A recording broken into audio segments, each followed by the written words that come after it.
எங்கள் வீட்டில் இவன் ஒரு குட்டி பிள்ளை. இவனை பார்த்து கிட்டத்தட்ட 8 மாதம் ஆச்சு. பார்த்ததும் அப்படி கொஞ்சம் ஆரம்பிச்சிட்டான். நீங்களே பாருங்கண்ணா. அண்ணன் இங்கே தான் இருக்கிறேன், இங்கே தான் இருக்கா. ஏன்டா ஏன்டா சின்னவா கை கொடு, கை குடுறா பா.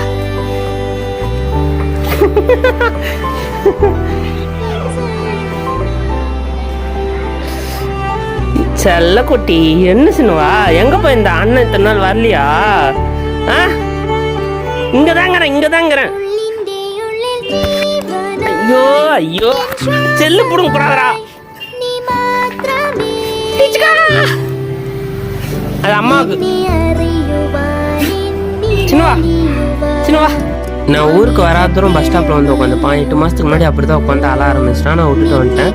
இப்போ போனதும் அப்படி ஒரு பாசம். என்னைக்குமே இவங்க மட்டும்தான் மாறாத பாசம் வைக்கிறாங்க.